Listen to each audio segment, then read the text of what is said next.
Can we have the next question from this mic? My name is Tina. I'm a pharmacy student and I'm a Hindu.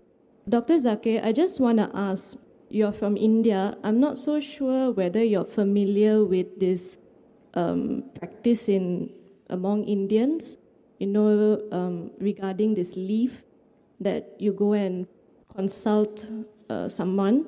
And if you manage to find your leaf based on thumbprint and other things like that, your whole life, your name, parents' name, past, future, what's going to happen is all written in that leaf.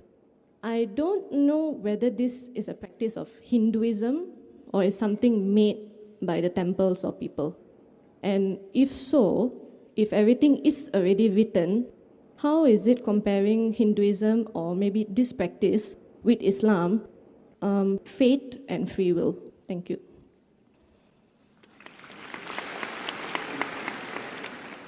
The sister posed the question that there may be certain practices in India about picking up leaf, which mentions about the future.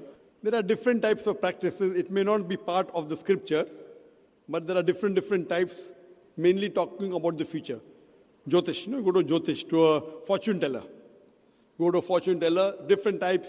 You see on the streets, there are many cards kept, and a parrot goes and picks up a card, and then they read, and that talks about the future. You go to a machine, put your date of birth, and the machine tells you something. Now, based on this, you go, it's very common, and people make a fast buck out of it. I'll first tell you about it. There was a psychologist in States who taught a class of 100 students, and at the end of a week, he said, I will tell you about your past to each student. And he wrote to each student separately. He gave them a chit. He said, don't open. You open together, and after you open, you tell me how accurate was I in my talking about your past. So all the students opened, and 95% of the students, they said that the professor was more than 90% correct. 5% said that he was 80% correct. The key to it was the professor wrote the same thing for everyone. For example, you go to a machine and give a birth date, and the machine will tell you something bad is going to happen in the next 10 days. Even if 100 good things happen, something bad will happen. The next person, the machine will say that something good is going to happen. Even if 100 bad things happen, something good will happen. So most of these things, talking about the future, it's a big fuss. Sorry, I just wanted to say because like my family, it's a thing to do this. So my leaf was found and they read it.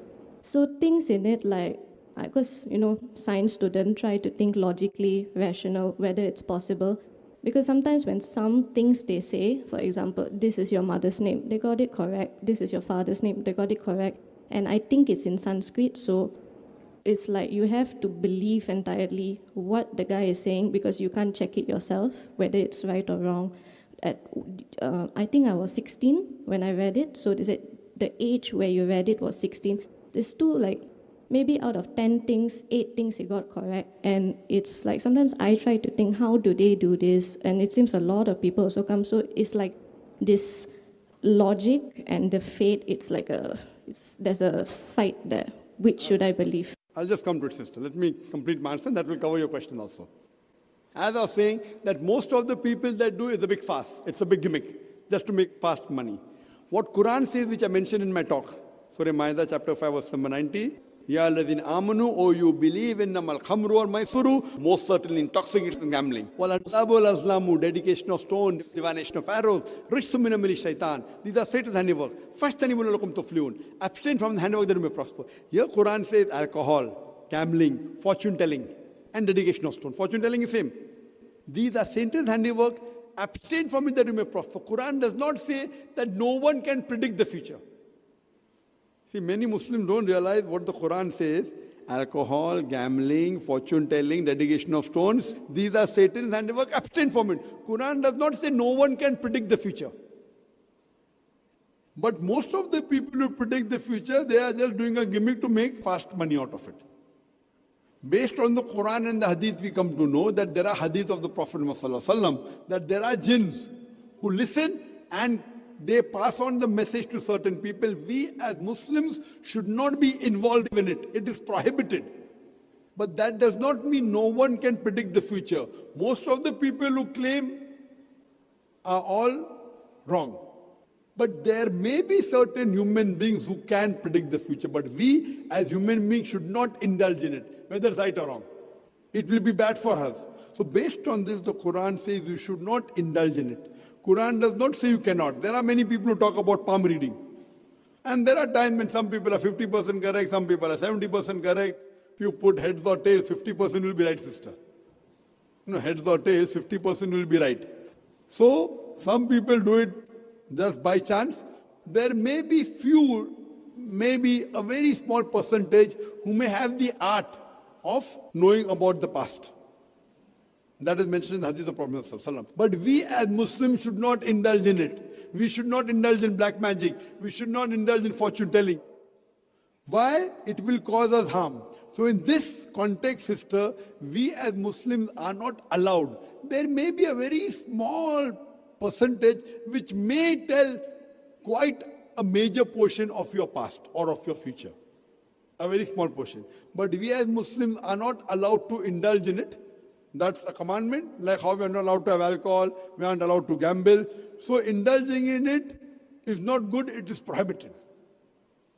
The same thing I'll tell you, that as a human being, if you agree that Quran is the word of God, the Quran does not allow a human being to indulge in it. It will be nothing but loss in the long run for you. Hope that answers the question, sister. Now, now once I've already seen it, I rather would have not seen it. But because now you know it and then it's stuck here, it's a bit difficult sometimes when you want to just believe in fate or free will. And then in this context, do you believe that we can still practice free will or is on fate? Sister asked a question that if you know what is happening, then can you practice free will? As I told you, there's no one you can say who can 100% talk about the future. So even if you're, like you said, out of 10 things, 8 are coming correct. You may never know the thing which hasn't come correct yet will come correct or not. So you yourself said 80% correct. So it may come, may not. So it's in the free will. As far as Islam is concerned, Islam, we have to believe in destiny, that is qadar. It's one of the pillars of Iman that we Muslims should believe in qadar, in destiny. I will tell you what is destiny as far as Islam is concerned. That is clearly mentioned in the Quran that Allah subhanahu wa ta'ala, when a child is born, the father is worn on the neck. It's mentioned in the Quran. Everything what you're going to do, Allah knows. But that does not interfere with your free will. Allah has given a free will. For example, if a teacher is teaching in a classroom for 1 year, just before the final examination, the teacher predicts that this student, he will get first class. He'll come out first in the class. This student, he'll get second class. This student, he will fail. It's just an example, brother. Don't feel bad. Now, when the examination takes place, after the results out, this student comes out first class first, he gets second class, this student fails. Now, can the student who failed tell the teacher, because the teacher predicted I will fail, therefore I failed? Can he blame the teacher? Yes or no? No. Why? Because the teacher knew this student intelligent, used to do his homework, used to attend the class throughout the year, this student average, this student used to go for movies, play hooky, bunk school.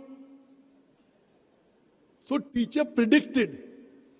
Same way Allah subhanahu wa ta'ala is ilm-e-ghaib. Now the difference between the teacher and Allah is the teacher as a human being can make a mistake. Can be right 99% but not 100%. Always Allah has ilm-e-ghaib. He has knowledge of the future, but He has given you a free will. For example, you come at a crossroad. There's road 1, 2, 3, 4. You can choose any. You choose road 2. So Allah knows in advance, on this particular date, on the 29th of September, you will come at a crossroad. You will choose road 2. It is not because Allah has mentioned you will choose road 2 you're choosing. It is because you will be choosing Allah road in advance. For example, after you pass standard 12th, your A levels, you can either become a doctor or engineer. You choose to become a doctor. So Allah knows in advance that after you pass your A levels, you will choose to become a doctor. Choice is yours. Not because Allah has written you have become a doctor, because you have chosen, Allah wrote in advance. Now once you have come at a crossroad, 1, 2, 3, 4, you have taken road 2, you come at another crossroad, A, B, C, D, E. You choose road D. Allah knows in advance that when you come at the next crossroad, you will choose road D. So it is because you will be choosing Allah road. Otherwise people will say, it's mentioned my taqdeer, I will commit murder, I committed murder, who's to blame? Allah is to blame, not me. If it's mentioned my destiny, I'm going to rob, I robbed, who's to blame? Allah is to blame. Allah gave you the option that after you finish your college, you can either rob or earn by doing hard work. You choose to rob. So Allah knows after you finish your college, you could do hard work or you could rob. You choose to rob. So you can't blame Allah. Allah knows in advance, Allah is ilm-e-ghaib. So there is something like taqdeer, destiny, in Islam, but Allah has given us the free will. Allah has given us the free will, we are responsible. Otherwise, then where is the test? And Allah says in the Quran, in Surah Mulk, chapter number 67, verse number 2, Alladhi khalaqal mauta wal hayata. It's Allah who has created death and life to test which of you is good in deeds. This life, sister, is the test for the hereafter. So that's the reason Islam said, don't indulge in fortune telling about the future. Now, as you're saying, something is always clicking here. So you may think that he may have told you, okay, at the age of 30 you'll die. So you may be thinking, oh, I'm going to die. You may not die. So what? If you have done a mistake, forget it, sister. Take it out. You lead your normal life. Try and find out which is the truth. What you have to do, sister? Do a research. Do a research of various religious scriptures. Which is the true scripture that will give you serenity, calmness, peace of mind. Read that scripture, follow it, and forget what the fortune teller has told you. Even if it comes out to be right, no problem. You do what you feel is right based on your research. That how to lead a life.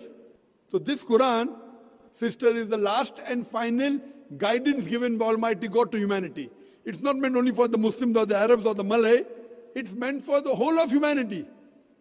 And if you read this book, inshallah, you would get peace of mind. I request the volunteer to gift you a copy of the English translation of the Quran. You read it, inshallah, it will give you peace of mind. Thank you. Hope that answers the question. Or a palm reader, or a horoscope writer, or a TV, sort of psychic or mystic person, or whatever it may be, your prayer would not be accepted for 40 days. And if you believed in them, you would leave Islam. And the Prophet ﷺ indicated that fortune telling is a branch of magic.